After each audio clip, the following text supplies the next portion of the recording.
कई लोग कहते हैं गुरुजी आप भगवान से कभी कुछ नहीं मांगते, हम कहते मांगते, हम भी मांगते हैं। क्या मांगते हो? बस यही मांगते हैं कि जो शिव महापुराण की कथा में आए उसकी झोली खाली ना रह जाए, इतनी कृपा करो।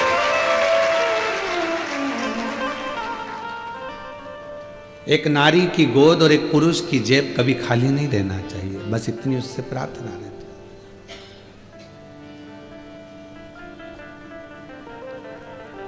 अपने लिए तो कहा जब हम जगत के लिए मांगेंगे तो अपने लिए तो खुद दे देगा। हम अपने लिए जोड़ते हैं तो जगत का छूट जाता है।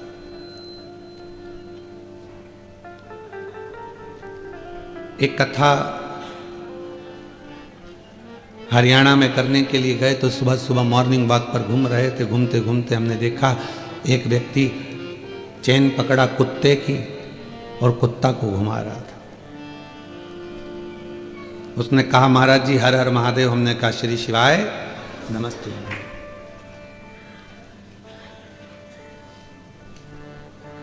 व्यक्ति बोला और महाराज जी आप कैसे हैं? हमने कहा बहुत बढ़िया। हमने कहा तुम कैसे हो? हमने कहा, वो कहा बस आशीर्वाद है, कृपा है। मैंने कहा तुम कुत्ते की चेन पकड़े हो? कहा हाँ। पर हमने कहा हमको नहीं लगता कि तुम कुत्ते की चेन पकड़े, हमें तो लगता रुक जाओ भक्तों, ये है देवों के देव महादेव। जो भक्त इस वीडियो को लाइक और चैनल को सब्सक्राइब करेगा उसके परिवार के ऊपर महादेव की कृपा बनी रहेगी। कुत्ता तुम्हें पकड़ा है। उसने कहा नहीं महाराज देखो यहाँ कौन कुत्ता ने पकड़ रखा है, कुत्ते के तो गले में बंधी और हम चेन पकड़े। हमने चेन पकड़ रखी है, ये तो कुत्ता बंधा हुआ है। नहीं, हमने कहा नहीं नहीं नहीं, ये कुत्ता नहीं बंधा है, तुम बंधे हो। कहा ऐसा हो आप खुद देखो ना। हमने कहा चलो ठीक है, कुत्ते की चेन खोलो, खोलो अभी की अभी। और जो कुत्ते की चेन खोली कुत्ता भागा तो वो उसके पीछे भागा, पकड़ के कुत्ते को लेकर आया, वापिस चेन में बांधा। हमने कहा अब बताओ कौन बंधा था? तुम्हारे पीछे कुत्ता नहीं भाग रहा, तुम कुत्ते के पीछे भाग रहे। हमने कहा कुत्ते जैसी समझदारी और कुत्ते जैसा त्याग और कुत्ते जैसा मोह से त्याग किसी के पास नहीं होगा, चाहे वो बड़े से बड़ा कोई भी हो। कुत्ते जैसा त्याग किसी के पास नहीं है। 1 करोड़ की भी गाड़ी खड़ी हो तो बाथरूम करके चला जाता है। आसक्ति नहीं है उस कुत्ते को उस गाड़ी के प्रति की 1 करोड़ की है, छोड़ो चलो, आसक्ति नहीं है उसमें। कुत्ते जैसी आसक्ति अर्थात कुत्ते जैसा त्याग तो कोई नहीं कर सकता। कोई 1 करोड़ की गाड़ी भी देखता नहीं है। और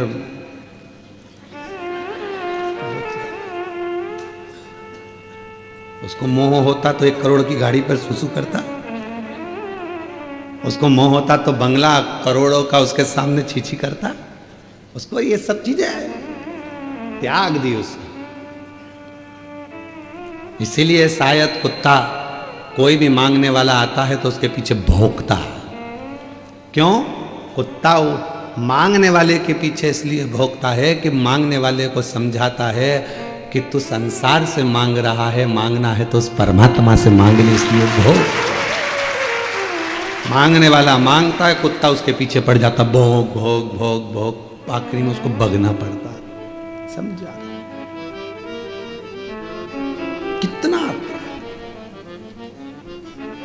हम ये नहीं कहेंगे कि तुम गाड़ी ना खरीदिए, हम ये नहीं कहेंगे कि आप मोबाइल ना खरीदिए, हम ये भी नहीं कहेंगे कि कपड़ा नहीं खरीदिए। खूब खरीदो, अलमारी में जितनी जगह है तुम तो उतने खरीदो, कोई दिक्कत नहीं। पर अपने लिए, स्वयं के लिए बाद का भी सोच कर चलो थोड़ा सा। जब नोटबंदी हुई, नोट बंद हुए, जितना पैसा तो पुरुषों के पास नहीं निकला उतनी घर की बुजुर्ग माताओं के पास निकला। चावल के डब्बे में, आटे के डब्बे में, दाल के डब्बे में, हर जगह से वो पैसा निकला। पति को भी आश्चर्य हुआ, क्यों तेरे पास इतना रखा था? पत्नी कहती है ये मेरे लिए नहीं था, जब कभी दुख की घड़ी आए तो यह पैसा सामने आकर खड़ा हो जाए और तुम्हारी तकलीफें मिट जाए। एक स्त्री कब अपने लिए मांगती है? व्रत भी कर रही है तो पति के लिए कर रही है, उपवास कर रही है तो बच्चों के लिए कर रही है, अपने लिए कुछ नहीं। रोटी बना रही है, बनाने को तो 2 रोटी बनाकर अपने कमरे में ले जाके अकेली खा लेती, वो तो अकेली तो भूखी भी रह सकती है, जरा सा मुरमुरा खाएगी, भेल खाएगी, पेट भरा जाएगा, पर रोटी बना रही है, तकलीफ है, सिर दुख रहा है, शरीर में तकलीफ है, फिर भी वो रसोई घर में खड़ी होकर भोजन बना रही है कि मेरा पति, मेरे माता पिता, सास ससुर, मेरे बच्चे भूखे ना रह जाएं, उसके लिए कर रही है।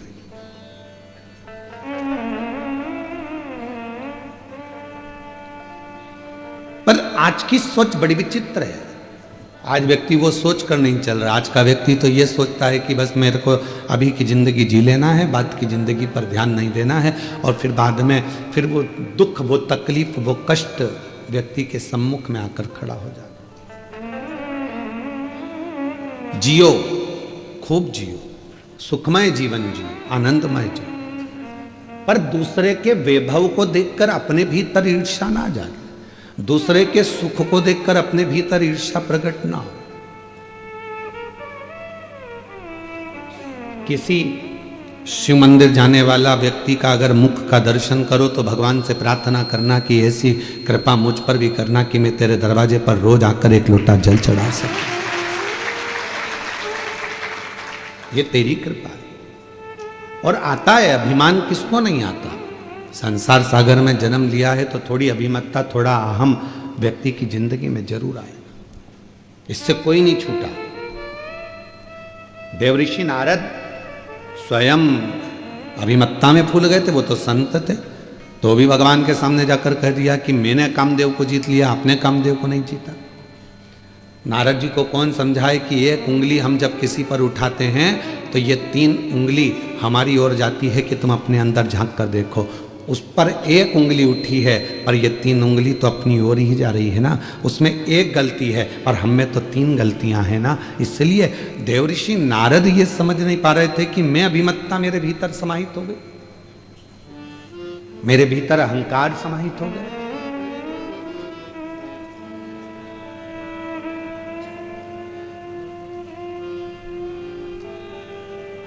अपने भीतर अहमता श्रेष्ठता नहीं देती। और यह अहमता केवल संसार के जीवों पर ही नहीं, स्वयं भगवान शंकर के ससुर हिमालय राज के मन में भी एक बार भाव उत्पन्न हो गया था। हिमालय राज के मन में भी भाव आया था कि पार्वती जी की माता मैनावती ने कहा कि पार्वती जी को विवाह करे, बहुत दिन हो गए, देखा नहीं है पार्वती जी को, चलो कहीं पार्वती से मिलकर आते हैं, एक बार चलते हैं, चलो तो सर।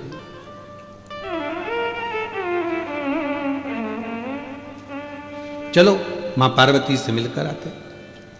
और हिमालय राज जी ने मैनावती से पूछा कि तुम्हें पार्वती की क्यों याद आ रही है? तो लगता है कि मेरी पार्वती दुखी है,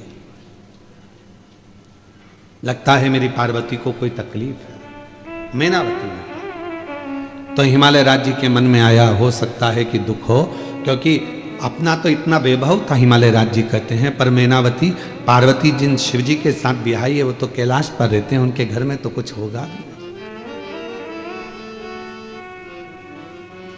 मेरी जीजियों, मेरे जीजाओं, मेरी बेटियों बेटाओं, मेरी बुजुर्ग माता पिता, ध्यान रखना,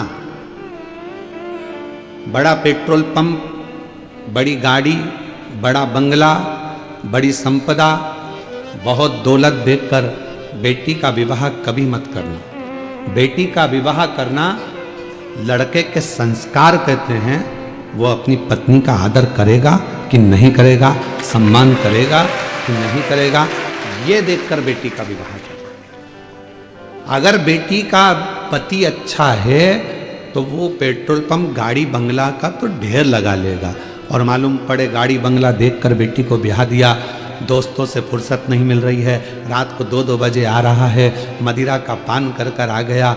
बेटी उस पेट्रोल पंप को क्या खाएगी? बेटी उस जमीन जायदाद बंगले को क्या खाएगी जब पति का ही सुख नहीं? क्या करे उसका? उस बेटी का विवाह करने से पहले यह देखा जाए कि वो बेटी उस घर में सुखी रहेगी कि नहीं रहेगी।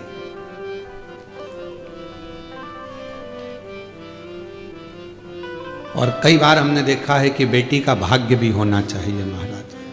अगर भाग्य है तो जंगल में भी महल बना देती है, और भाग्य नहीं तो महल को भी कंगाल बना देती है। कभी कभी कोई लड़की का चरण ऐसा होता है कि वो विवाह कर आती है, कुछ नहीं था तो भी उसने गाड़ी बंगला सब बनवा दिया। और कोई ऐसी होती है बंगला गाड़ी के महल में आती है, पर उसके आने के बाद घाटा घाटा घाटा घाटा, आखिरी में दुख झेलना पड़ता। जनक जी ने विचार करा था क्या सीता जी बन जाएंगी 14 वर्ष के लिए? अवध के राजा हैं, अयोध्या के नरेश हैं, राघव जी रघुनाथ जी, उनके पास में कितना वैभव है। मेरी बेटी राज्य करेगी, राज्य। जब स्वयंवर रचा तो भूपतियों को, सारे राजाओं को बुलाया गया था, किसी ऐसे व्यक्ति को नहीं बुलाया गया था जिसके पास में धन या वैभव नहीं था। सब भूपति आए थे, पर भूपति भाग्य में जो लिखा हुआ है उसको कोई टाल नहीं सका है। इसलिए परमात्मा के दरवाजे पर चाहे बेटा हो, कुंवारी अवस्था में नवयुवक बेटों को, कुंवारी अवस्था में नवयुवक बेटियों को शिव जी के मंदिर में 1 लोटा जल रोज चढ़ाना चाहिए, जिससे आने वाली तुम्हारी जिंदगी अच्छी बने, तुम्हारा जीवन अच्छा बने। नवयुवक बेटे भी भगवान को जल चढ़ाएं, नवयुवक बेटियां भी भगवान को जल चढ़ाएं। एजुकेशन करें, पढ़ाई करें, अच्छा कॉलेज ज्वाइन करें, अच्छी कोचिंग करें, अच्छा माता पिता का नाम रोशन करें, और जब विवाह का समय आए तो अपने माँ बाप को कन्यादान का मौका भी दें। ये कृपा आपके ऊपर।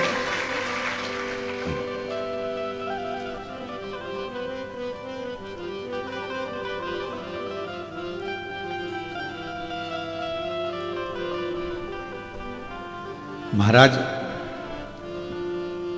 शिव कथा कर रही है, शिव महापुराण की कथा वर्णन कर रही है, शिव तत्व कह रहा है। हिमालय राज जी के मन में यह भाव उत्पन्न हुआ कि मेरी बेटी हो सकता है तकलीफ में, कष्ट में।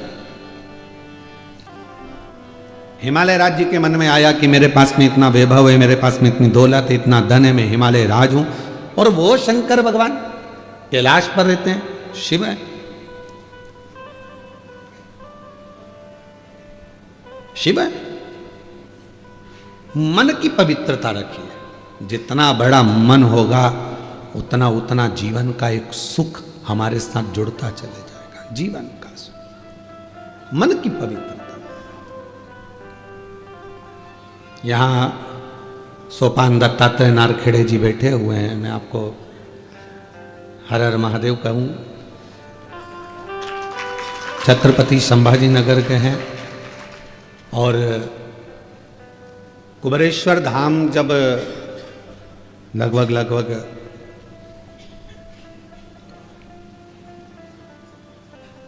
18, 19, 20 साल पहले का प्रसंग होगा। इतना तो क्रम इनके पास में भी नहीं था, पर एक बार जब ये बहुत पुराने जुड़े हुए हैं, उस समय बाबा के धाम जब आए थे तो बाबा का तो पूरा प्रांगण था, वन था, जंगल था, वहाँ तो गाड़ियाँ कोई अंदर जाती नहीं थी और कोई अंदर पहुँचता नहीं था। हाईवे से लोग निकल जाते थे, अंदर जाने के लिए लोगों को भय लगता था। एक बार बैठे हुए थे हम, खटिया डली हुई थी, तो नारखेड़े जी कहे, गुरुजी पूरा वीरान है, कोई जीव जंतु हिंसक पशु पक्षी कोई आ जाए, आप अकेले बैठे रहते हो यहाँ और नाम जपते रहते हो अकेले बैठे बैठे, तो कोई जीव आ गया, तुम्हारे नेत्र बंद रहते हैं, कोई खाक हुआ गया तो आप। तो हम इनसे बोले नारखेड़े जी से कि अच्छा है, शिव के हैं, शिव में समाहित। तो कहा नहीं, इसके चारों तरफ हम बाउंड्री बनवा देते हैं। उस समय इतना वैभव तो था नहीं इनके पास भी इतना, फिर भी बाबा की कृपा थी। सबसे पहली बाउंड्री ये तुम्हारे महाराष्ट्र के ही सोपान दत्तात्रेय नारखेड़े जी हैं। मैं साधुवाद देता हूँ आपको, नारखेड़े जी बहुत बहुत साधु। ये शिव तत्व है। धन कम हो पर मन बड़ा होना चाहिए, और जब मन बड़ा होता है तो जीवन अपने आप सुखप्रद होता है। जीवन सुखप्रद होता है। और जीवन का सबसे बड़ा सुख है आपके मन की बड़प्पन। बंगला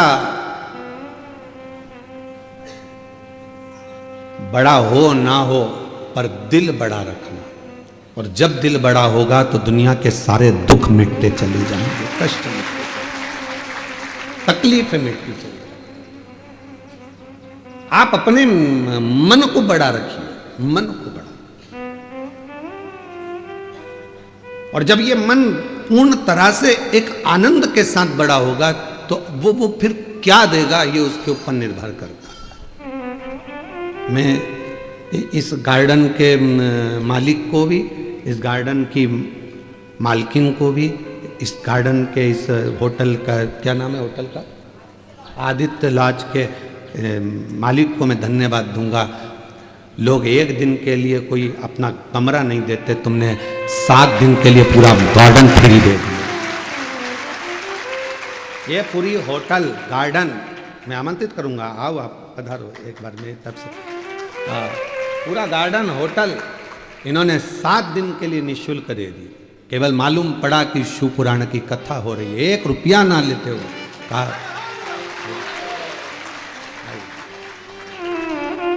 शिव शिव है, शंकर इसको कहते हैं मन का बड़प्पन होना चाहिए, मन का बड़ा होना चाहिए। धन से नहीं, दिल से जब बड़प्पन होती है, मन का व्यक्ति जब बड़ा होता है तो जीवन की सार्थकता अपने आप सिद्ध होती है।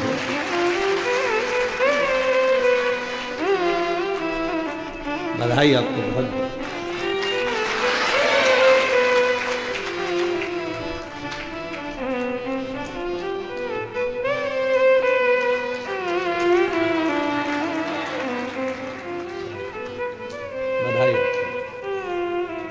आज इतने शिव भक्तों के चरण इस गार्डन में पड़े, इतने शिव भक्तों ने कथा का रसतत्व ग्रहण किया, कितनी बड़ी कृपा है। मैं नारखेड़े जी आपको भी बुलाऊं एक माला।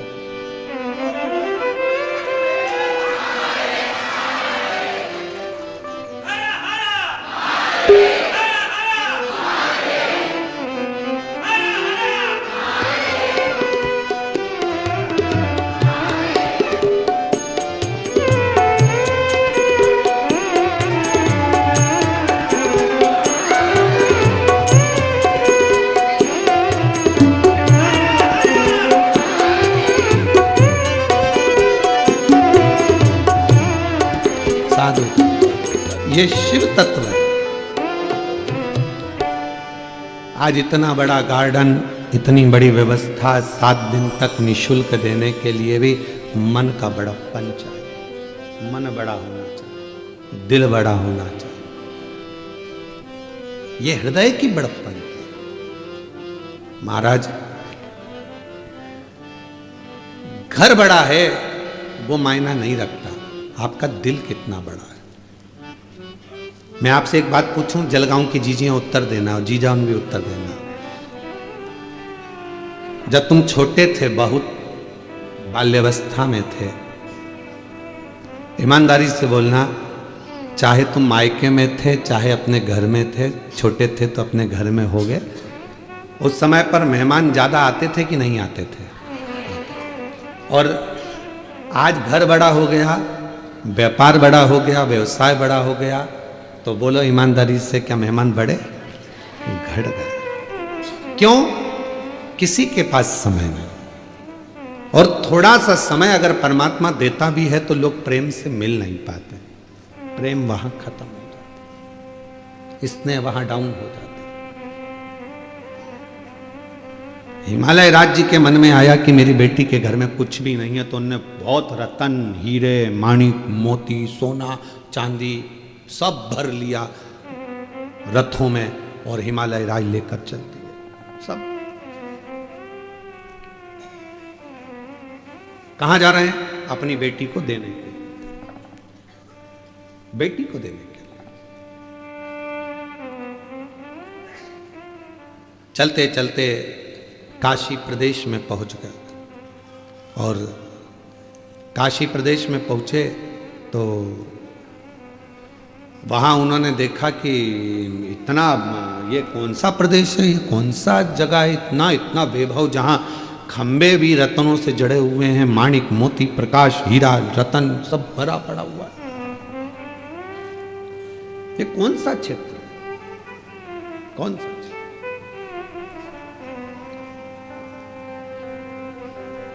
हिमालय राज ने मेनावती से कहा, जरा मैं पूछ के आता हूं कि ये कौन सी जगह है और कौन सा प्रदेश है। एक पथिक जा रहा था, उस पथिक को बुलाया हिमालय राज जी ने और पूछा कि ये कौन सा प्रदेश है। काशी खंड की कथा है स्कंद पुराण की, जरा सावधानी से सुनिएगा, जिंदगी को बनाने वाली। ये कौन सा प्रदेश है? कहा ये काशी है। यहाँ के राजा दिवोदास हुआ करते थे और वो राजा ने अपने प्राणों को अब त्याग दिया, वो दिवोदास जी चले गए, तो ये काशी अब भगवान शिव को दे गए हैं, शंकर को। हाँ, शिव की काशी है। हाँ, यहाँ का राजा कौन है? तो कहा विश्वनाथ। यहाँ की रानी कौन है? तो कहा मां पार्वती। हिमालय राज की आंख में से आंसू बहने लगा। मैं अपने आप को करोड़पति समझ रहा था, धनपति समझ रहा था, वैभवपति समझ रहा था, सत्तापति समझ रहा था, पर मेरी भूल थी। आज मुझसे ज्यादा वैभव तो इस काशी में भरा पड़ा हुआ है, जहां शिव है, जहां शंकर रहते हैं, शंकर की कथा रहती है, शिव का गुणगान होता है, जिसके मुख से श्री शिवाय नमस्तुभ्यम निकलता है, जिसके घर से एक लोटा जल रोज शंकर भगवान को चढ़ने के लिए जाता है, उस घर का सारा वैभव शिव देते हैं, शंकर प्रदान करते हैं। उस घर के वैभव को शिव बढ़ाते हैं, शंकर बढ़ाते।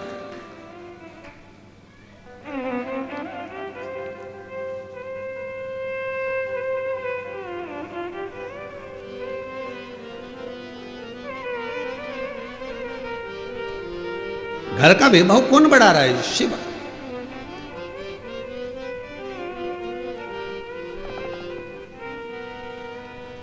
मथुरा में बिरला मंदिर है, जहां पर बिरला ग्रुप का कोई कार्य है, वहां पर बिरला मंदिर जरूर बने और मंदिर का काम नित्य चलता रहता है। आपने देखा होगा, कहीं ना कहीं तो गए ही हो गया आप लोग, बिरला मंदिर का दर्शन किया, सब जगह, गया में भी है, हर जगह पर बनाया हुआ है। किसी ने पूछा कि ये आप फैक्ट्रियां खोलते हो, फैक्ट्रियां लगाते हो, नौकरियां देते हो, वैभव लोगों को दान पुण्य सब करते हो, तो ये मंदिर का निर्माण क्यों करते हो? तो कहा किसी ने बिरला जी से, तो बिरला जी कहने लगे, जब मैं उसके लिए कुछ बनाता हूं तो वो भी मेरे लिए बहुत सारा वैभव बनाने की तैयारी कर रहे हैं। हम छोटा सा मंदिर का निर्माण करते हैं, हम छोटे से मंदिर को बनाते हैं। कई लोग कहते हैं अपनी भाषा में, जब लोग बंगला बनाते हैं तो बंगला बनाते से कह देते हैं, गुरुजी हमने इस बंगले में, मकान में भगवान का मंदिर बनाया है, देखो जरा कैसा है।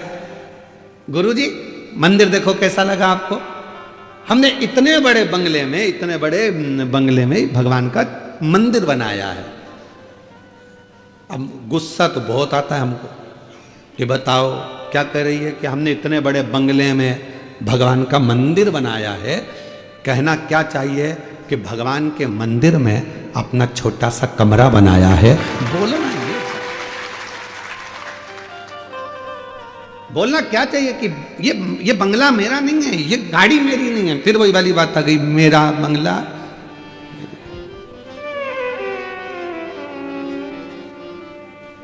मेरा बंगला मेरी गाड़ी,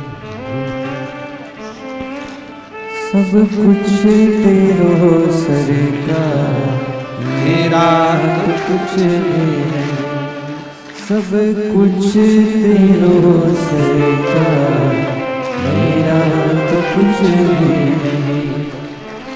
ये जितना वैभव है, जितनी गाड़ी है, जितना बंगला है, जितनी दौलत है, संपदा है, आपके घर में भी जो फ्रिज है, गाड़ी है, बंगला है, कौन का है? वो तुम्हारा खुद का है, तुम लेकर आए थे ऊपर से, कौन देकर गया? दादाजी का है तो दादाजी के पास कहाँ से आया था? उनसे पूछो। तो कहे परदादा का, परदादा जी के पास कहाँ से आया था? तो कहे उनके पिताजी ने दिया। तो पिता उनके पिताजी से पूछ किया, उनको किसने दिया था? बुलाए थे कहीं से? तेरा ही दिया मैंने खाया पिया, तेरा शुक्रिया तेरा शुक्रिया मुझे भोले बाबा ने बहुत दे दिया है, तेरा शुक्रिया तेरा शुक्रिया।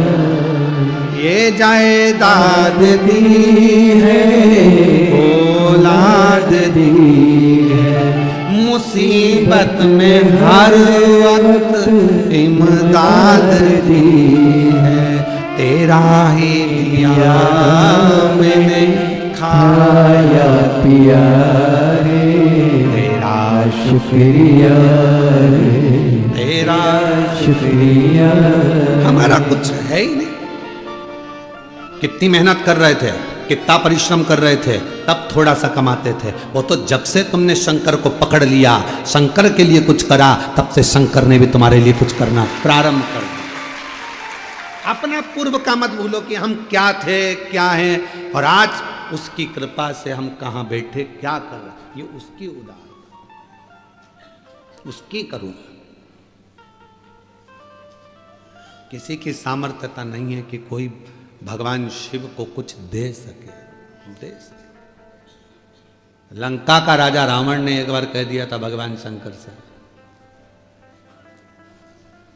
लंका के राजा रावण ने कहा, भोलेनाथ आप मेरे साथ लंका चलिए। बाबा वेदनाथ की स्थापना ऐसी हुई, आप मेरे साथ में लंका चलिए। शिव जी ने कहा ठीक है चल, उठा ले। शिवलिंग दे दिया भगवान ने, अपना प्रतिबिंब स्वरूप उठा ले। रावण ने उठा लिया, शिवलिंग लेकर चल दिया। चलते चलते शिवलिंग को ले जाते रावण के मन में एक बात आई, भगवान मेरी सोने की लंका में तुम्हें बड़ा मजा आएगा, बड़ा अच्छा लगेगा। किसकी लंका में? सोने की नहीं, पहले शब्द पर जाओ। मेरी सोने की लंका में तुम्हें बड़ा आनंद आएगा महाराज, इतना आनंद आएगा कि मैं क्या कहूं। शिव जी को लेकर जा रहा था तो शंकर भगवान ने कहा, रावण एक काम कर, सोने की लंका तो जान दे, मेरे लिए एक सोने का चौरंग बनवा दे। चौरंग जानते हो ना, जिसपे ये पाटा चौकी चौरंग, एक सोने का बनवा दे और मेरे शिवलिंग को उस पर रख दे। तू थक गया ले जाते, तू थक गया, एक चौरंग बनवा दे, उस चौरंग पर मेरा शिवलिंग रख दे, फिर तू आराम से संध्या वंदन कर ले, स्नान कर ले, फिर अपन चलते। रावण कहने लगा इतनी सी बात, अब भी बनाता हूं। कुबेर आकर खड़े हो गए, चौकी बना। कुबेर ने चौकी बनाई, शिवलिंग को रख कर देखा, चौकी छोटी पड़ गई। कुबेर बड़ी बनाओ, कुबेर ने और बड़ी बनाई, और बड़ी बनाई, शिवलिंग रखते चले गए, चौकी बढ़ती चली गई।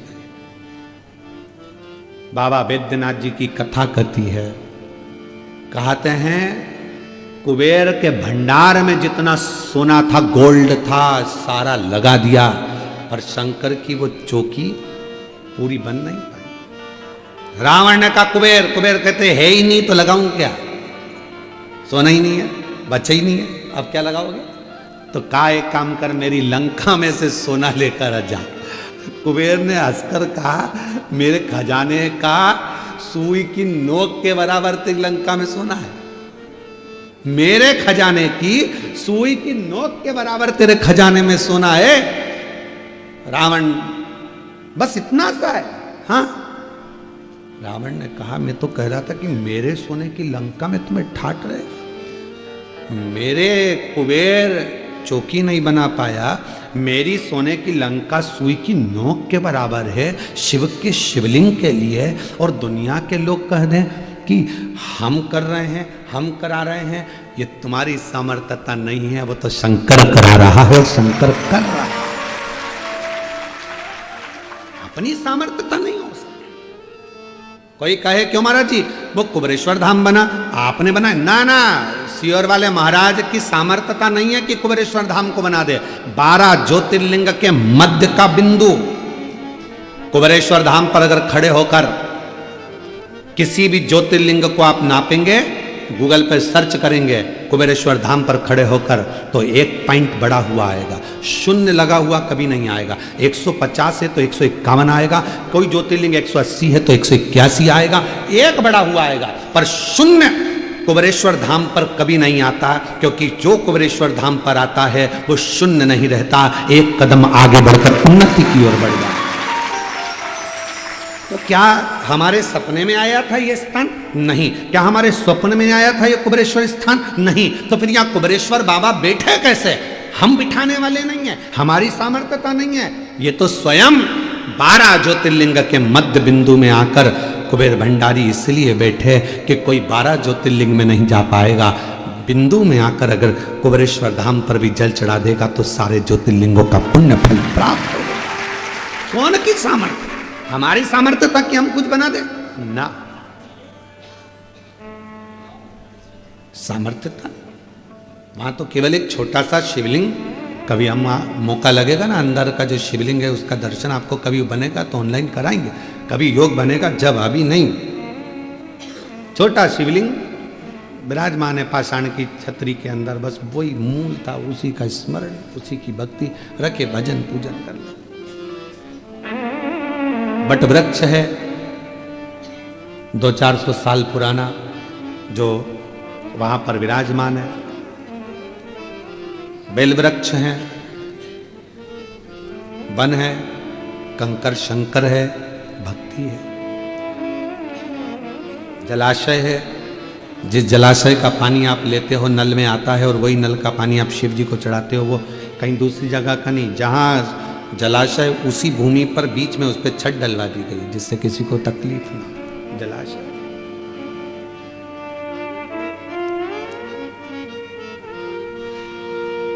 शिव शिव है, वो अपने लिए स्वयं स्थान चुनता है, आप और हम नहीं चुन सकते। कथा कहाँ होना थी और कहाँ हो रही है, स्थान भी उसने चुना होगा, तो ये कथा यहाँ चलता है।